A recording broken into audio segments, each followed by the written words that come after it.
Cumberland Gap is divided into two different variations. The first variation will be played on the deep strings, just like we've been doing in most of the songs. And the second variation is played up the neck, which is real common in bluegrass tunes. And then you can go back and play again in the lower register or let another instrument take over if you're playing in a band. The very beginning of Cumberland Gap, notice that you start with the hammer on the fourth string again, just like we did in Cripple Creek. And you'll notice it's also that mixed roll. So the very last little unit, the hammer unit in Cripple Creek, begins Cumberland Gap. And these are the little things you tune into. When you listen to records and you listen to other people play, start listening for these little units, and those are called licks. You start listening for these things and you can pull them from one song and put them in another.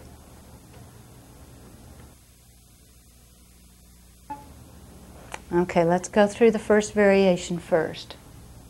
Now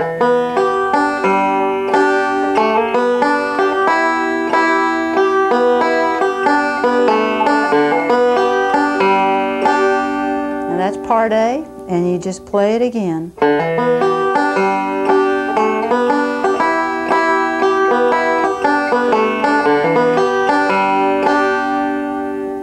Together, that's the whole first variation. And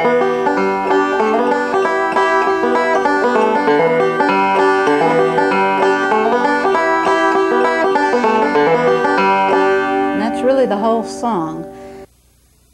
Now I call on page 35, part B, the second variation I label as part B, but it's really a second variation. It's just variation part A. When you play up the neck on the banjo in the bluegrass style of playing, you play out of this chord position a tremendous amount of the time when the song calls for a G chord. It's really an E minor chord position, but there's the G and there's the E minor, so it's just one finger difference. You're going to hold this position all the way through this entire variation while your right hand works with the rolls. It's your middle on the third string, 9th fret, your index on the second string, 8th fret, your ring on the first string, 9th fret. So it looks like a little V. And we will use the pinky on the second string up at the 11th while we're still holding on. See that? And it moves from the 11th to the 10th. And this is also done from now on out. What I'm showing you in this video are the tools that you will use even as an advanced player. From now on, these are things that will be in every song you play. Your little finger will get stronger. You just have to work with it. I've seen people literally take their other hand and make that pinky work. So let's play through now what I call part B, or the second variation up the neck.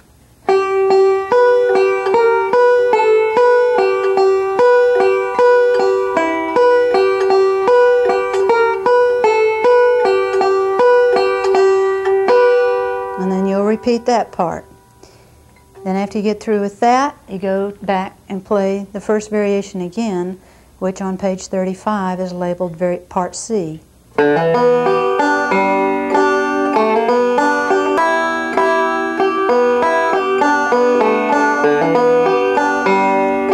again.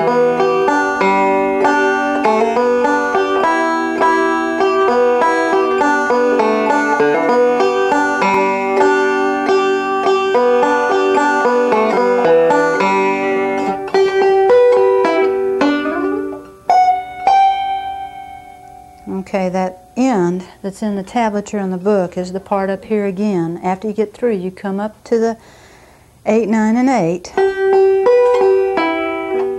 And notice that's a little out of the roll pattern. And then you slide, once you pick that 7, just to a random note, and you come over to the first string, pick 16 and 17 for the end.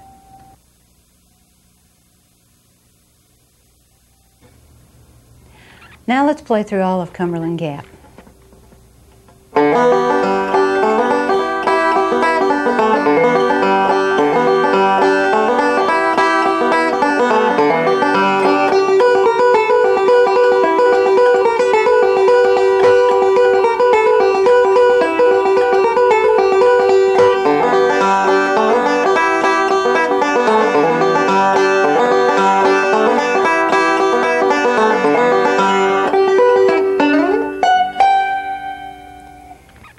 One more thing, if you will rewind that and look back on it, you'll notice as I moved up the neck to the higher register, and this is up and that's down, the deep tones are down, I moved my right hand up here next to the neck.